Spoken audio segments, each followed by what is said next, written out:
Engineer now turned YouTuber. Today we discuss all things Boromai, including purpose, calling, and challenges. Stay tuned. Went to school with torn uniforms. What's work? Here to win souls for Africa. I am here to make Africans understand that we are just one people. Very hard for you to achieve your purpose. Everybody is talking. Like, that's why I don't like Flo Lumumba. I was not a fan of Dr. Arikana. I was not a fan of Westsuits. I've turned down so many offers. I'm Purpose with Gang, it's your girl Power Adrian, and this is Purpose with Power. So basically today I have one of Africa's most influential YouTuber and Africa's biggest YouTuber as well. A person with a remarkable story. A person that is out there changing not only the African narrative but lives of people like me. What am I? This is the best intro I've ever heard about myself. You know, I didn't even know I'm Africa's most influential. I never knew that I've been touching lives. Somebody should touch my life too. That's an amazing intro. The name Wodamaya is your YouTube name, right? Exactly. And Bertolt Winkler, if I'm pronouncing that correct, is your name. It's my name. And it's a German name. So being here, I feel like I'm in my country now. You know, I was named after a German called Bertolt Winkler. So it's like Bertolt Winkler. It's just like saying Windhoek. Bertolt Winkler. Yeah, okay. Exactly. Who is Wodamaya and who is Bertolt Winkler? Wodamaya literally means my mom, but who is Wodamaya? Wodamaya is a brand name of Bertolt Winkler. I started a YouTube channel way back in China, and I decided to use Wodamaya, which literally means my mom, for my YouTube channel, based on the fact that my mom really supported the idea of becoming a YouTuber. And Bertolt Winkler is an annoying engineer who decided that, hey, you know what, engineer is not going to pay me that much, so I'm out of here. And I really wanted to go out there to, have more impact than just being at one place, just always doing one particular thing. Yeah. So these are the difference between Bertolt and Wodamaya. Can Bertolt Winkler tell us a bit about his upbringing? I was born in a village way back in Ghana called Ahin Kofi Krom. I grew up there. I had all my education there back in the village, and then from there I moved to China in the year 2013. I went to China to study. So I did aeronautics engineering, and after 4 years I stayed in China for 2 extra years, and from there I decided to return back to Africa to start what we call the Africa to the World by changing the African narrative through YouTube videos, and it's like traveling the entire continent, but one African country at a time. Yeah. As a child growing up, what would you say were some of your greatest challenges that you faced as a child? Growing up, it was really difficult. I went to school with torn uniforms. I don't know if you guys have some rice, like a bag of rice, that is literally my school bag, so I had that bag as a school bag, and I used to go to school with torn uniform. I was a very brilliant student, don't lie about that. At some point in time, I'm not saying I'm from a poor background. I'm from a background that is okay, but not so well off. We're managing. At some point in time, I think we slept in darkness for 1 year. Living in the house where my parents couldn't pay the electricity bill, so we ended up staying one complete year with no lights. And this is a tough question. Another challenge is, I think if you watch a video that I bought a car for my mom, I even said it, where my mom used to sell kenke. Kenke is a type of food that we eat in Ghana. It's a staple food, where my mom used to loan money from people, give her a loan to do the business she's doing, and then there was a point in time she couldn't pay the loan, and the owner of the money came, and then we were just eating, and then she just came. It was Christmas Day, came to insult my mom left and right, and at the end of the day, that was one of our best meal ever that day, but because of what the woman did, we all stopped eating, including my dad and all my siblings. So, we had those challenges, but it didn't stop us from becoming whole. Yeah. Just coming from what you told us about the challenges you faced as a young child growing up in Accra, Ghana, what were some of your failures that you experience as a person? Because I believe that I watched a few of the interviews you did and I didn't see like you talking about your failures, and I think failures are very important as a person because you learn from it. So what failures did Rodemeier Winkler experience, and what did you learn from that as a person? That's a tough question, man. My first failure growing up, my father always wanted me to be one of the best students, and I couldn't produce the grades that my father wanted me to produce. The extent that I didn't get my first choice of high school. I think that was my first failure, right? But at the end of the day, I still went to my second choice school, but I made a difference. I think I had one of the best grades in that. Even the school was not, how do you call it? It's not that popular. You know, when you go to Ghana, we have secondary schools that have names. Like you go to GSTS, you go to, what do you call it, Oche. It has names, but I couldn't go to all those schools. But the one that I had, I think I had best grades than somebody who went through the other schools, you know. That was one of my first failure. But it's actually taught me that you don't have to be in the best school to make a difference. I was in that school, but this is who I am right now. From there, I still had to go to university, and even when I went to university, I was a lecturer in my university. It's not because of anything, because of where I was coming from. So literally in China, we have something we call, we have pilot students. I don't know if you've ever seen that before. We have pilot students that are willing to go to the UK or USA to study. So I was one of the lecturers that was teaching them part-time. You know, so these are the things that made me realize that wherever you find yourself, make the best out of it. You don't have to be in the best place to make the best decision. You can be down here and then make the best decision. I mean, failure number 2, I don't think I've had so many failures. Another failure number 2 was when UK decided to refuse me my visa for going to the UK. I had a University of Greenwich. I couldn't enter my university that I want to go to, that was UK. Even though I had like admission from them, but I couldn't go there because of finances. But I ended up in China, and I think it was the best time of my life going to China. So basically, like I said again, you don't have to be in the best country to make a difference. Because I thought UK, USA was the best. When I was going to China, I was just trying it out. But I went to China, I learned from my experiences in China, and I think I got the best version of myself in China. You said that when you went to China, you were just trying it out. But based on a few sources that I've read from and videos I've watched, you said that you went to China out of shame because the UK refused me. Yes. I always tell people, I went to China out of shame. It was not a country that I wanted to go to. I was just like, I want to leave Ghana. And then I applied to school in the UK. I got to school, they refused me the visa. Then I'm like, yo, I've already told all my friends that I'm going abroad. And at the end of the day, I couldn't go. So, yo, is there any way I can get out of this country? And then that's when China came in. And I went to China. But I think it's the best decision ever.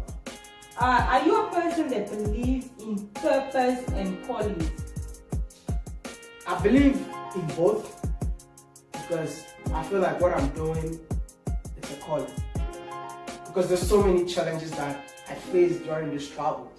But if it's not a calling, I would have backed out, because no one is paying me, no one has forced me, no one is telling me that do this. But I just feel like, you know, I normally say that what I'm doing is God's way. I'm not a pastor. Yo, those of you watching know, I say I'm Pastor Tete, but I'm not a pastor. But I feel like pastors win souls for Christ, right? But I am here to win souls for Africa. I am here to make Africans understand that we're just one people. Because it's a high time Africans get to love themselves, and no one is doing it. We are not talking about politics, we are not talking about division, we are talking about positivity for Africans from different African countries to get to know other African countries. So I believe that this is a calling, and believe me, I feel like any day God strengthens me and it keeps me moving. You understand? But purpose, I have a purpose. But you have a purpose, but if you don't have that calling, it's very hard for you to achieve your purpose. You say you believe this is your calling. I am a firm believer that when God calls you, He calls you. the enemy might try to divert you from there. Exactly. But if it's your calling, it's your calling. God will use your story. That's it. Your story. That's it. Yeah. So you answered the question without me asking, because I was gonna get to that point. But yeah, your purpose, your calling is to change the narrative of Africa. I feel like it's just God using me to reunite his people. You know, don't forget that black people are God's chosen people. And that's why I'm here. I'm just a vessel.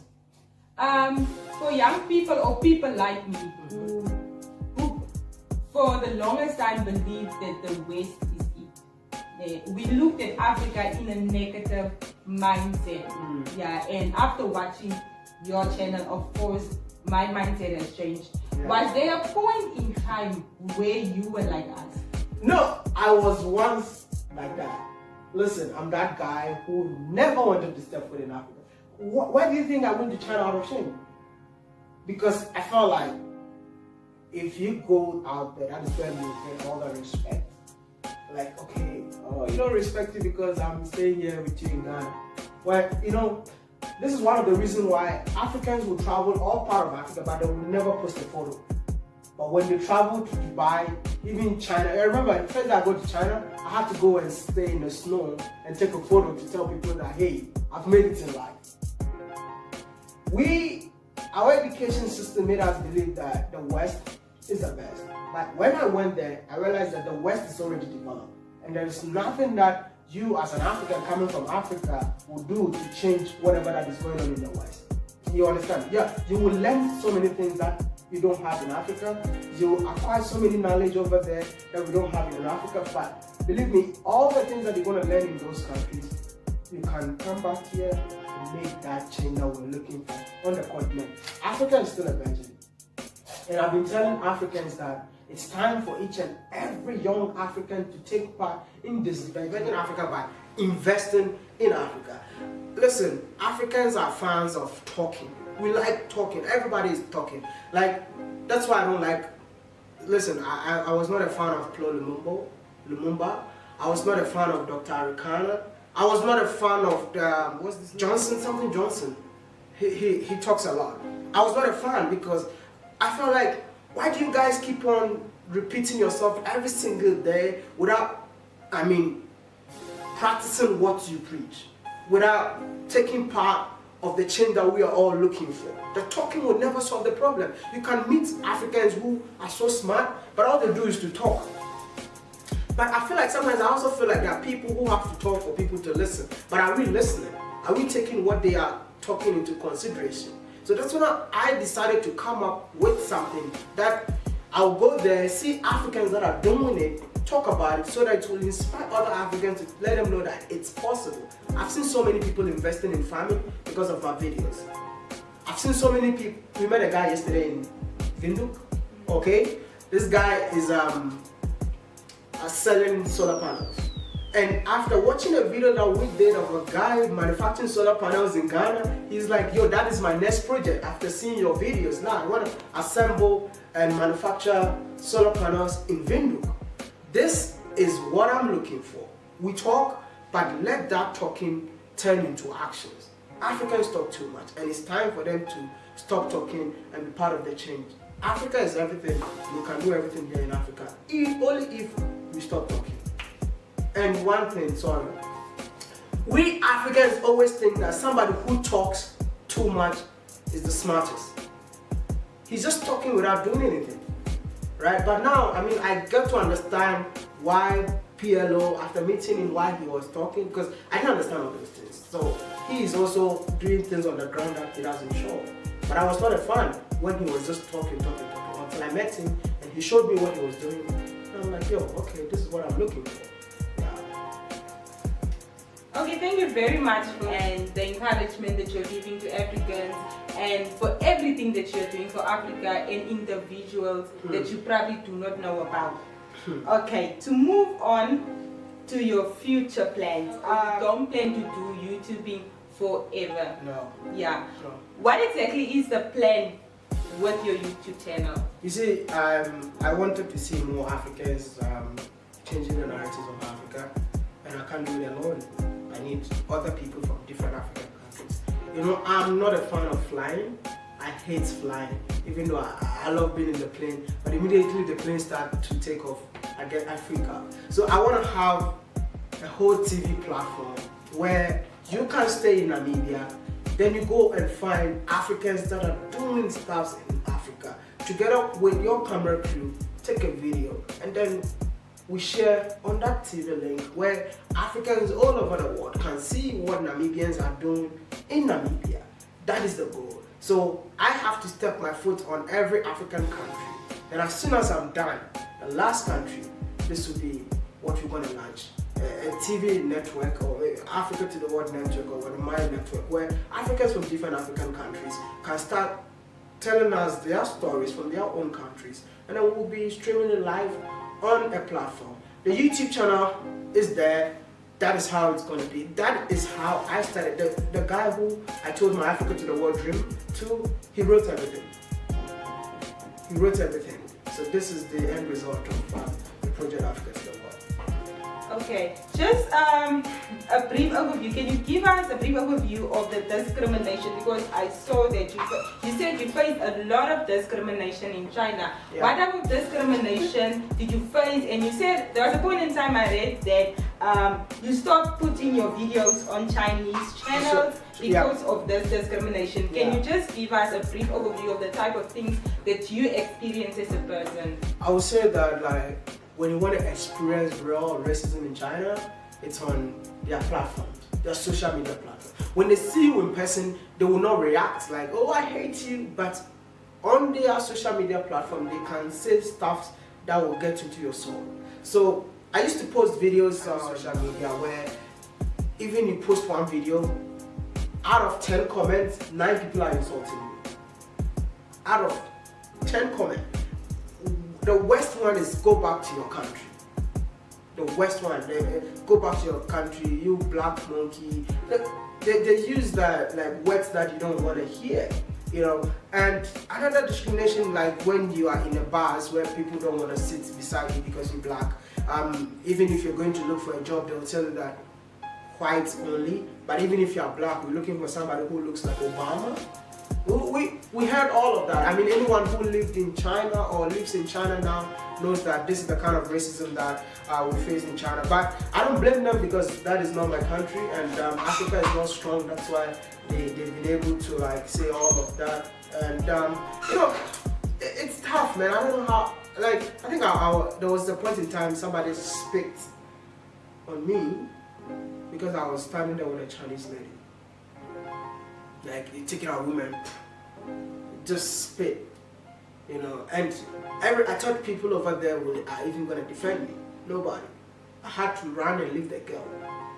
I ran for my life and I left the girl. So basically, racism, discrimination in China is so real. And when I come to Africa and I see them, like, living their best life and enjoying themselves, it's kind of fascinating, because every African in China, on one day or the other, no matter how Chinese people love you, experience that racism. I'm a big fan of China. I'm a big fan of Chinese culture, but they still don't like it. That's the thing. Okay, with everything that you experienced, the discrimination, the spitting, all these emotional, traumatic things that you experienced, was there a point in time while you were doing these videos that you felt like giving up because of all these things that you experienced as a black African living in China? I love what I do. I have passion for it, and that thing will never hold me back from doing what I enjoy doing. I had to be careful, because we were getting a lot of threat messages at some point. You know, people say, when I meet you, I'm gonna kill you, I'm gonna, you know, that literally made me a little bit scared. Even some of my videos, I had to be 50-50, even though I know that I can go all out, but I had to be 50-50 just because of my safetiness way back there. And I loved creating content. I loved, meeting different people. Like, I was naive, you know, so I was willing to meet everybody, just have fun and just live my life. I'm a full positive guy, man. Even negativity, I'll turn it into positive. And then, when I started Africa to the World, it was one of the most difficult things ever. the racism, I'm saying the discrimination that I faced in Africa was worse than what I faced in China. Do you know that? But it didn't stop me from still preaching positivity about Africans. I was arrested. I was deported. There was a time in Sierra Leone they broke my camera. It's a microphone with a microphone. When we were at the beach, they wanted to fight. All these things, we still came out with videos from the countries. You understand? In Mogadishu, here, just 2 weeks ago, like at the airport, they want to deport us. They didn't want to allow us. At the end of the day, they started fighting themselves. The immigration officers, they started fighting themselves. Who forced me? Nobody. You know, it's just a passion that I have for what I do. And like I said, it's God's calling. And when you know that it's God calling, nothing will stop you from going. Okay, thank you very much. Just to derail a bit, I wanted to ask, why retinal engineering? Why not education? Why not psychology? Why did you choose the career path? I've always been a fan of planes. I've always wanted to buy a plane for my mom. Like I had that's a funny idea. So I don't know, do I have to go back? Okay. Going back, I've always wanted to do something unique for my mom. At some point in time, I felt like my dad didn't like me, you know, when I was growing up. So I thought my mom was my everything, you know. So picking the engineering course, even an aeronautical engineer, I had to go and check the average salary of an aeronautical engineer. When I checked it, then I compared with my brothers, because my father loved my brothers. So I checked, okay, my brother's agric engineer, oh, this one is a mechanical engineer, their salary, it doesn't fit, like, it's not close to aeronautics, so which means I'll be that guy who will buy a plane for my mom. I had some funny ideas, like, that's one of the reasons why I wanted to become an aeronautical engineer. Just want to buy a plane for my mom because I felt like my dad never liked me. But when I went to China, I felt like, oh, it's actually the other way around. My father loved me more than all of them. He was just trying to protect me in so many ways. I can't explain it here, but you know, when I got to understand it, then I'm like, yo, I can't buy a plane for my mom now. Let me just do what I love, and then that's one of the reasons why I even could continue doing what I love. Yeah. Isn't it a bit funny that you studied retinal engineering, but you say you hate planes, you hate flying? I hate flying. Yes, that's like, let me tell you what, the day I got so much hate for flying. I bought a ticket to go to Kenya to see my girlfriend, right? And then they deported me from, what's the name of this country? Uganda. So I missed that flight, and that plane crashed. You understand? That plane crashed. And since then, any plane that I sit in, I just have like, oh, if I was in that plane, I would have been gone by now. I never had any phobia for planes because that was my major. But since that day, and also, you know, when you fly in China and the rest, you can't feel like you're in a plane because I'm used to it. But when the plane takes off, you know that you're in a plane. Anything can happen, especially flying in Nigeria. Jeez, man, you get so scared, like, what is going on? Please take me down. So I just got that phobia from what happened in 2018, and from there I just didn't become a fan of planes. I observed the way you were taking your videos and how you were doing things. And also there's a video of yours, the one about South Sudan, the warned me about South Sudan, and I love the creativity there. Yeah. What you did there is absolutely amazing. So my question now comes, where do you draw your creativity from? Just right from when I get to the country. I don't research. Let me tell you something. I don't research. I don't research about where I'm going. I get there and then I look around and I create something together with the crew. You know, like I just love being creative when I'm in a particular place. Like yesterday, going to Katutura was not part of the plan. It was not in my plan to create a video about Katutura. But when I got here, somebody was like, I want to take you to Katutura to go check it out. I'm like, what? Then I had to sit down and then research about, what is Katutura all about? Then I found out, I'm like, yo, this is like a bitter history of Namibia. It really happened. So everything happens when we get to the country, look around, see whatever is going on, and then create something out of it. Namibia is not a country that no one will tell you not to come. So I'll definitely not do a video about coming. They want me not to come to Namibia. But it's going to be something that Namibians will see and they'll be so proud of their country. Based on my experience. South Sudan, everybody was scared. Yo, my mom was scared. I was in Ethiopia, my mom was still calling me, have you arrived yet? Is everything okay? I'm in Ethiopia, I'm not even there yet. So based on what my mom was telling me, based on what my friends were telling me, I just had to put those videos together. You know, if you watch the video, there was an Ethiopian girl in the video. I just met her. She's my friend, my classmate. She's like, why are you leaving? Why are you going to South Sudan? You can't stay. And I'm like, no, I just had to go. So I had to record it. So I had to start the video like that. It all comes out of creativity. So you are just a creative person by nature. By nature. Like, I've never planned any of my videos. All the videos that you watch, even I have an interview with somebody, I don't know what I'm gonna ask her. But when I get there, step by step, we're gonna get there. I saw the years to get 1,000 subscribers. Yeah. Can you tell us about those 2 years, the emotions, the experiences, how you felt? Did you ever think you would get where you are today? No, never. I mean, it took me 2 years, but I didn't know what I was doing. I was literally creating videos, and you see the guy here, he's the reason why it took me 2 years to get to 1,000 subscribers, because anytime I call him, like, yo, I want to shoot a video, come, he won't come. He will never show up. I never had a camera. I never had even a good phone to record videos. I didn't have equipment. I didn't have anything, right? So literally, I came to understand that content creation is about consistency, creating every day, right? And I was not doing that. I used to create videos 6 months. The next video will be another 6 months. Or 3 months, the next video is going to be another 3 months. So that was like what I was doing, and it took me 2 years to actually see the growth, right? But I never saw YouTube as doing something like as business or anything, not a serious thing. I just wanted to graduate, but YouTube was just something for fun, just having fun, enjoying myself, and at the end of the day, it started growing, and I'm like, okay, what is happening? When I had my 2,000 subscribers, the growth from 2,000 straight to 8,000 in few days. Can you believe that? In few days. So it's just a matter of creating more videos, and then it will explode on its own, you know.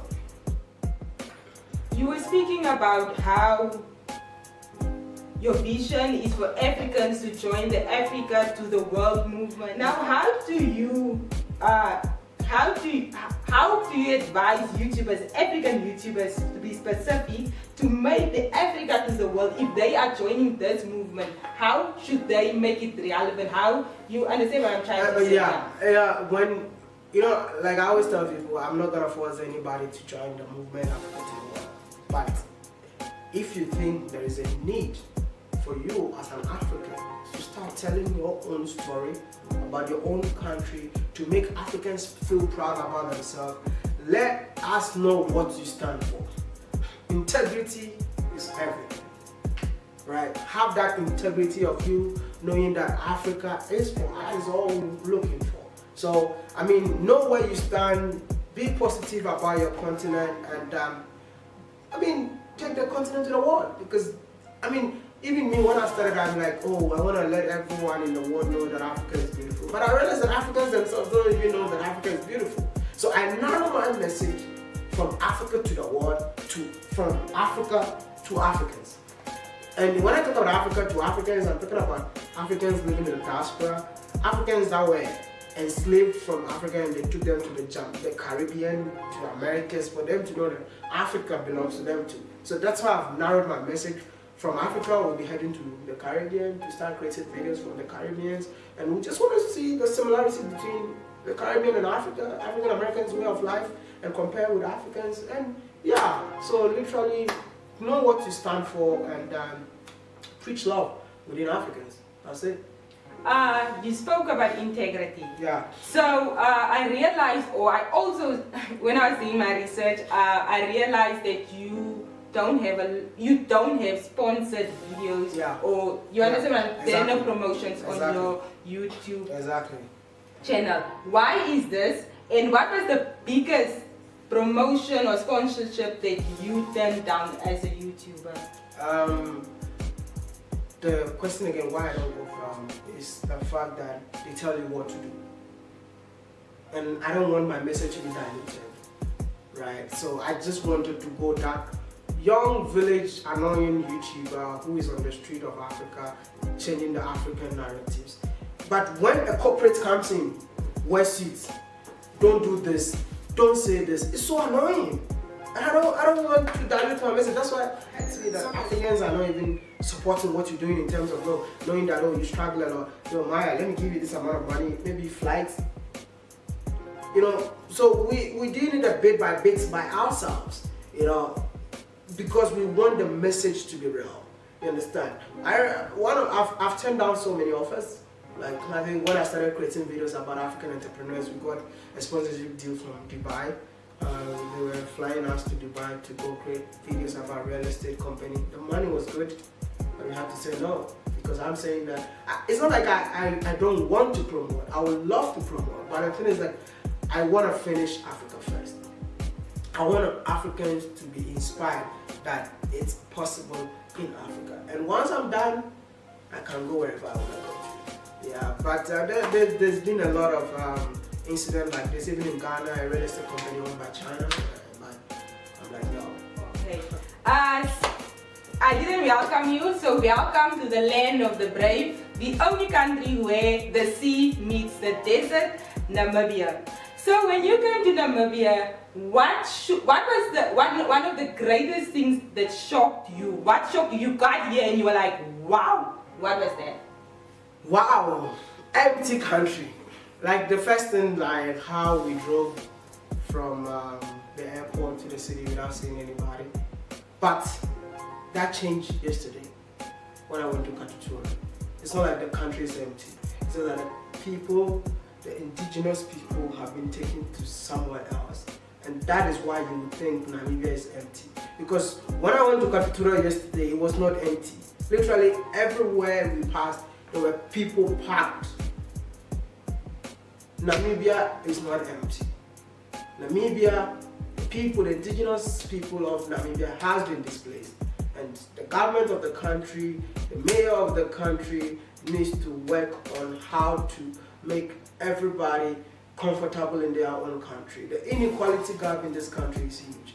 In Ghana, you can see the high end, the middle income, and in Namibia, it's the high end and straight to like, that's what I've seen. I'm just being honest. And I don't think it's the best way to live in a country, the land of the brave. I mean, everybody needs to be brave and integrate. That's it. What message do you have for Namibians that might end up watching this interview? Be proud of where you're coming from. Know that this is your land, and be able to love and cherish your country.